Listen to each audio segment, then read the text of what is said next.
You failed, Your Highness. I am a Jedi, like my father before me. Hello YouTube, this is Luke V2 Lightsaber.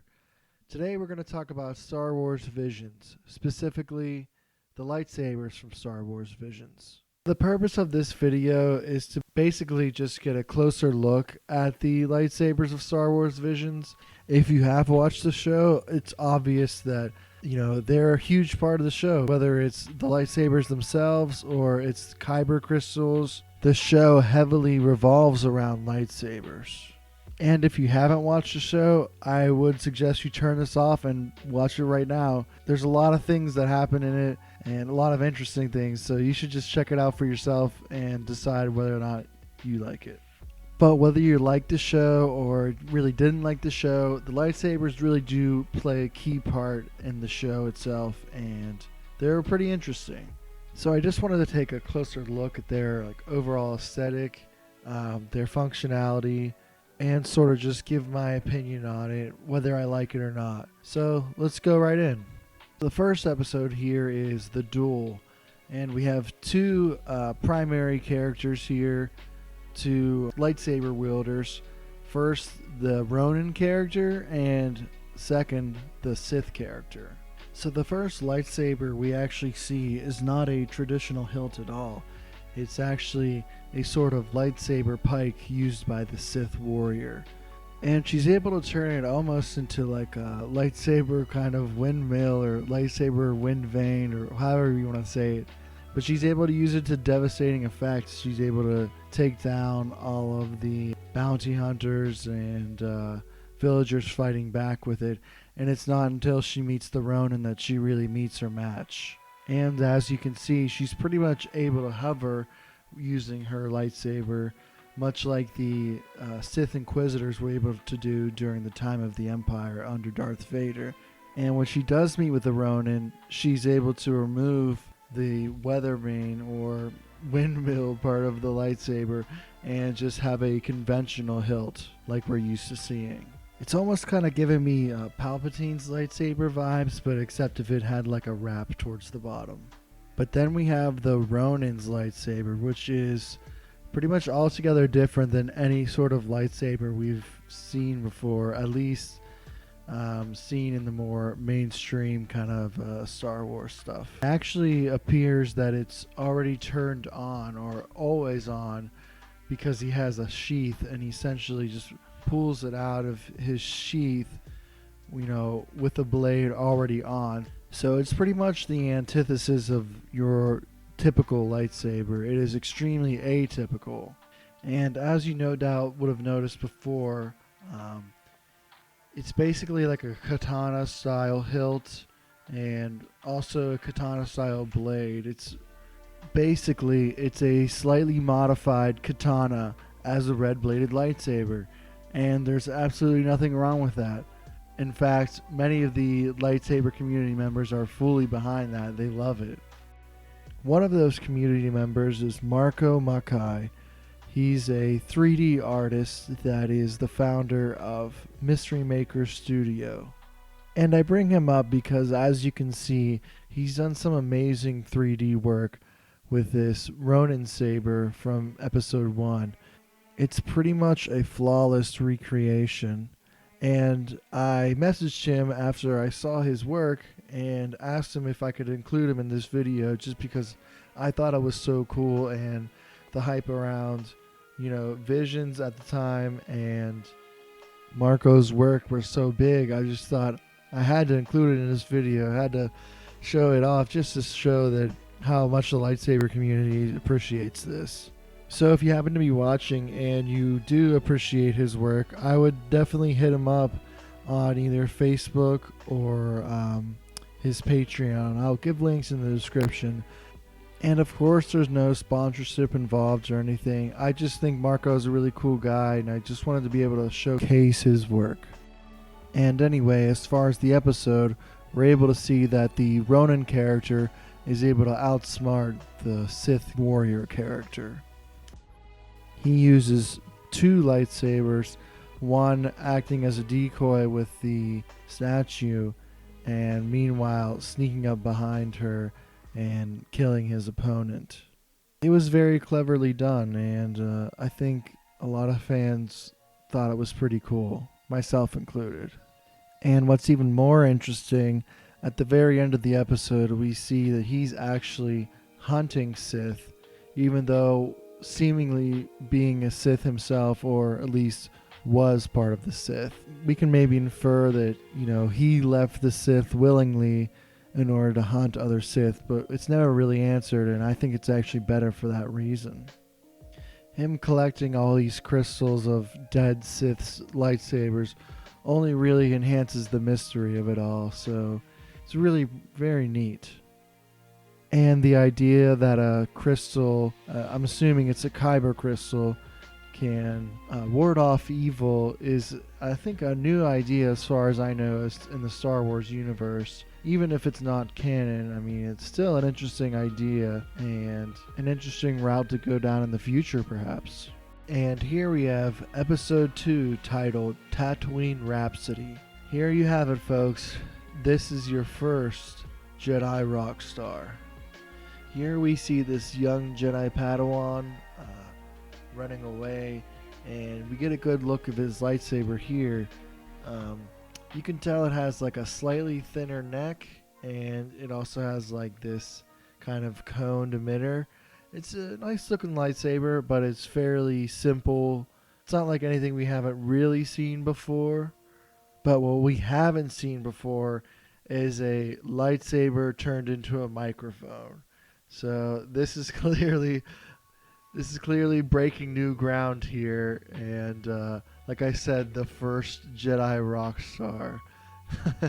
I thought this episode was okay. I thought it was enjoyable enough, but of course it was ridiculous. But like, you just have to have that suspension of disbelief, and just go into it with an open mind. I think it was fun. So, like I said, it actually kind of does look cool as a microphone. It even makes that little lightsaber noise. I'll try to highlight that as well when he's kind of firing up his microphone. But overall, it's okay. It's pretty cool. So we're going to go right into it with episode 3, that is the twins. The twins actually both have lightsabers, as you might imagine. They end up fighting each other. It's kind of funny, actually. Both the brother and the sister, at the very beginning of the episode, they're almost giving a Darth Vader aesthetic off. And here, when you first see her lightsaber, she's still in her sort of Darth Vader-like armor. So she draws out what look to be identical lightsabers. They almost give me the vibe of Darth Vader's lightsaber from episode 3, Revenge of the Sith. You don't actually see this lightsaber on screen. It was basically an unused prop from Revenge of the Sith. It has made its way around the lightsaber community, and several lightsaber companies have gone to lengths to recreate it as faithfully to the prop as possible. So like I said, it pretty much resembles that the most closely, because you get the black grips at the bottom of the lightsaber, and then it sort of looks like there's a control box in the middle, but it's all black, very similar to Vader's.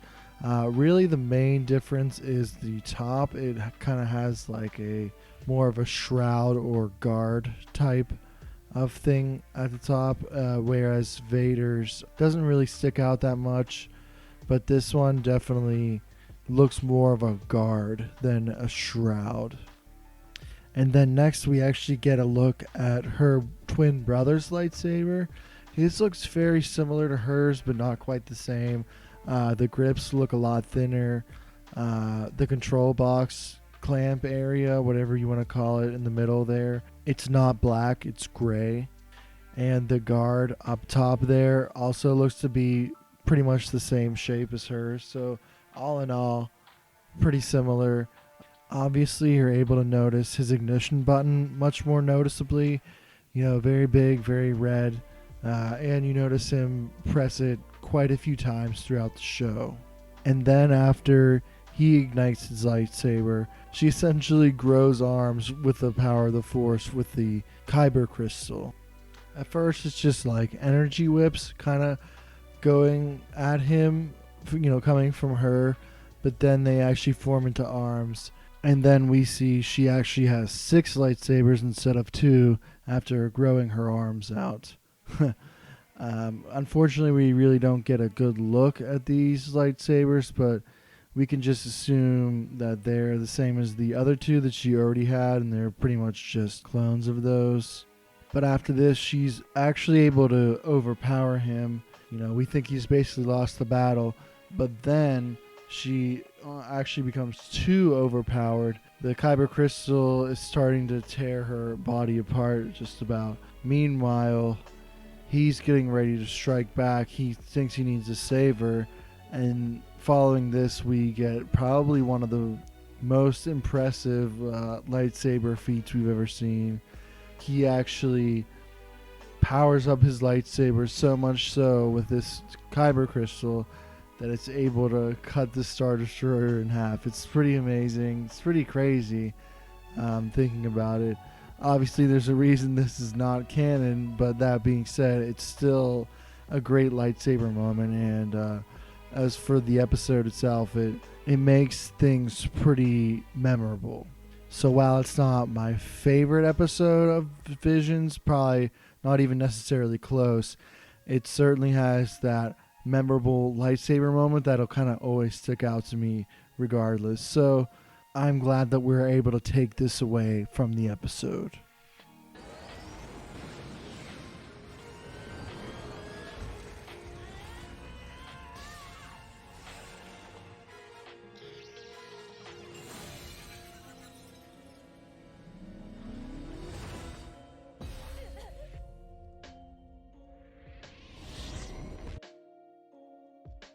And next up here we have the episode titled Village Bride.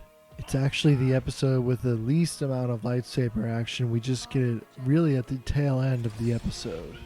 But with that being said, I think it's actually one of the coolest lightsabers in all of the show. As you can see, it's really a thin blade. It's very flat. It's like an actual sword in that manner. And now with this, I realize I really haven't talked about lightsaber sounds as much, but for the most part, nothing has really been groundbreaking.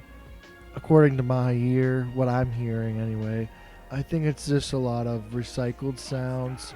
Like, for example, this one is actually the same exact sound as Rey Skywalker's lightsaber, sometimes called the scavenger lightsaber, or the lightsaber made out of her scavenger staff, as seen at the end of The Rise of Skywalker. And it's actually a very different lightsaber just in general, because when she ignites it, it very clearly sort of changes mode. Like, the top sort of opens up and slightly lets some energy through. It makes a cool effect. Like, practically speaking, I don't know really how that works, but just visually, from a visual standpoint, it is very interesting. It's very cool. It actually sort of reminds me a lightsaber that we end up seeing in the next episode, but it is definitely different. I'll talk more about that lightsaber later, obviously. But yeah, back to this. You can clearly see a couple of buttons towards the top of the lightsaber hilt. I can only speculate one of those might be to adjust the length of the blade. But yeah, of course we have no idea, knowing what those buttons, the functionality of those buttons actually are. And then I also slowed down and zoomed in on the bottom of the lightsaber when she's, goes to turn it and swings it around. It actually looks like it's rectangular at the bottom, which I thought was interesting. I really didn't think that at first. But yeah, not much more else to say about it, because like I said, we just don't see too much of it. But out of the little that we are able to see, it's one of my favorites from all of Star Wars Visions, actually. It's very different, and I really like the blade. The blade design is very different. So yeah, I thought it was really cool. And here's the last one I'm going to cover in this video. It's the much talked about Ninth Jedi. Just going off people's initial reactions, it's definitely one of the favorites of the season, and for good reason too. Definitely a lot of lightsaber action, to be sure. So a lot to unpack here. And this is definitely something a lot of sabersmiths can relate to, because the sabersmith is basically front and center in this episode, and of course kind of passing on his legacy to his daughter. So here we see him at the beginning of this episode. He's basically just finishing up doing work on the Kyber crystal to insert into the last of these Jedi hilts. And one thing that's clearly evident when he picks it up in his hand, it's very much a blue color lightsaber. You know, traditionally we think of that involved with the Jedi. But when his daughter picks it up, it's very much a grayish color, almost sort of like looking like the dark saber sort of color, but even just more gray and essentially lacking any colors. And then we get to this really cool shot with all the lightsabers kind of just laid out there, and we can see that they're all fairly similar. They all pretty much have your typical pommel at the bottom and a grip section, whether it's like looks like more like rubbery kind of gripping or kind of wrap, and then on top your emitter section.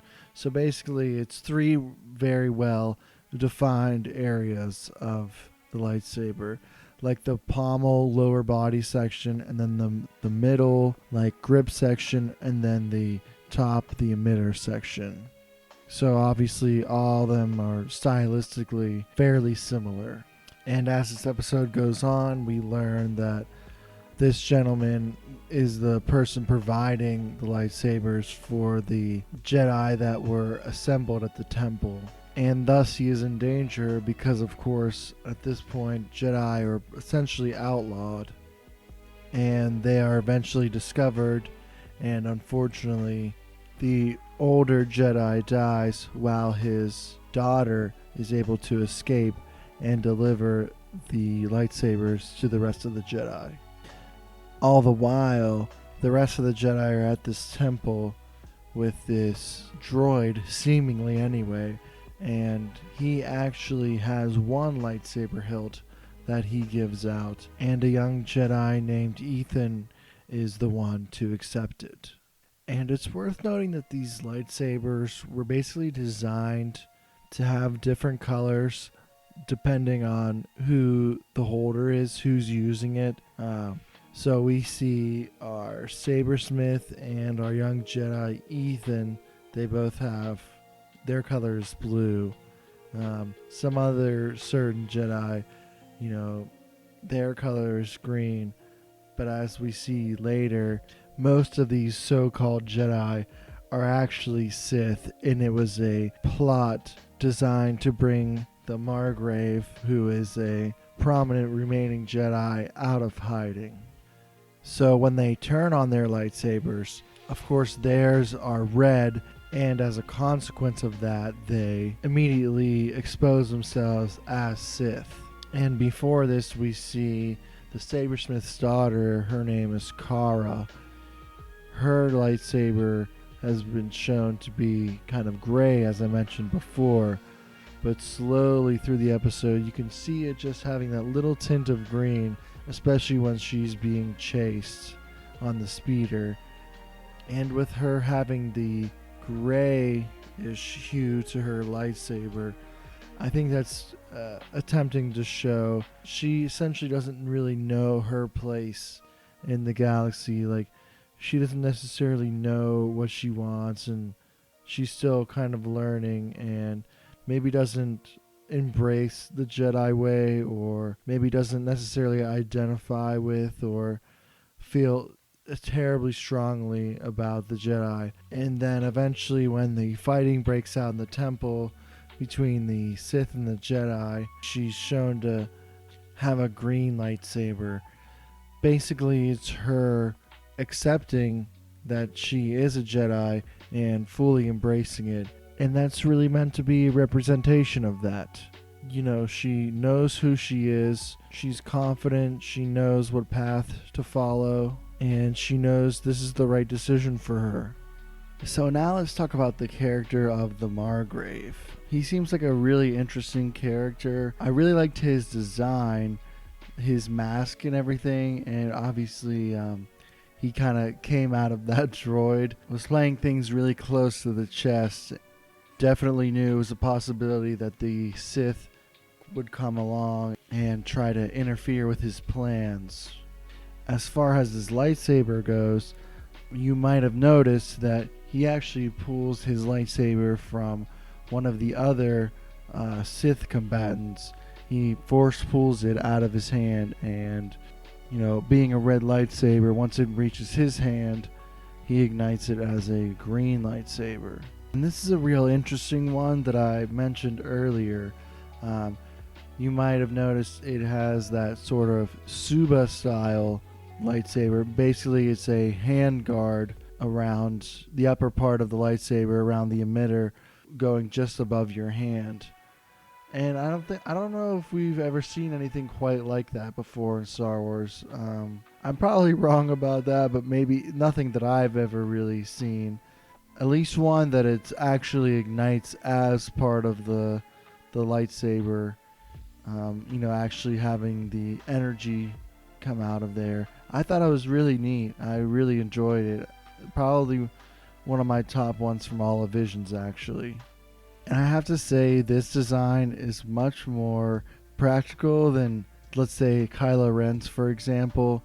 Like Kylo Ren, you have the crossguard style, I guess a lot of people have called it.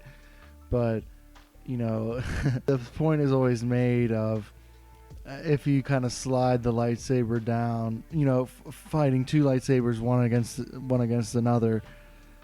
If you keep sliding down, eventually it'll just cut off that little nub sticking out where the crossguard section is. But in this case, you know, it actually is a guard. The Suba will prevent, you know, for any of that from happening. So at least seemingly. So it makes it much more practical as opposed to Kylo Ren's. And as for all the other lightsabers, you know, they're Sith wielders. It's hard to kind of tell which one is which at that point. All of these lightsabers are generally sort of, like I said before, kind of generic. They all have the same sort of styling to them. Maybe not how they're used practically, because like I said, the Margrave has the Suba style. But as for the rest of them, you know, they're pretty much all the same. They pretty much all use them the same, you know. They're all single blade, conventional style lightsabers. But like I said before, they're all pretty cool. Like the designs, they're all just a little bit different, just enough of a difference. And I think all of them wield them in a conventional way. Like you don't have any like reverse grips or anything like that. You know, more of your, I don't know, let's say kendo type of fighting, I guess. So between the Margrave and Kara, they're able to put down the Sith insurrection with some help from Ethan, but I don't think Ethan actually ends up killing anybody or anything. But he is fighting this Jedi turned Sith, but it's sort of implied that he might have been under a spell or, you know, some sort of influence or brainwashing or something. It's kind of implied that he knows the Margrave. So at the end, this character, I'm not really sure of his name, if they ever really say his name, but he is able to walk away from the, you know, the influence of the Sith. And you can even notice his red lightsaber blade changing to purple, meaning he's kind of conflicted. He has both Sith and Jedi tendencies, kind of, you know, like Mace Windu. He was fairly balanced in that way, could control and rein in his any dark side tendencies. So this is sort of showing that as well. Like he's, like I said, conflicted and is eventually able to give up this fight and turn back to the light. Two things I really didn't talk about so far were, first of all, Ethan's lightsaber. That thing is it's pretty beautiful. It's very shiny, good detailing, the gold and the purple. I'm sure a lot of people, are really into that, and I bet you some sabersmiths in the saber community are working on it right now. And the second thing I wanted to mention is just the temple itself. It's shown at the end to be like this floating temple above the planet. Of course, we know that at the beginning, but we don't actually know that it sort of in itself resembles a lightsaber hilt, and you have this energy coming out of it towards the planet. It pretty much is a lightsaber. It's pretty cool. Yeah, you don't really realize it until the very end of the episode. I just thought I'd mention that because it is a nice little nod.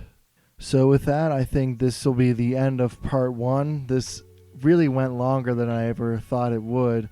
My lightsaber breakdown here at Visions, but there will be a part 2. Of course, there's 4 more episodes left that I didn't cover in this video, so make sure you look out for that in the future. I'm going to try to have it out, probably within the week or next week. So please consider subscribing if you're new. Please like the video if you enjoyed it, and take care, and may the Force be with you. Thank you.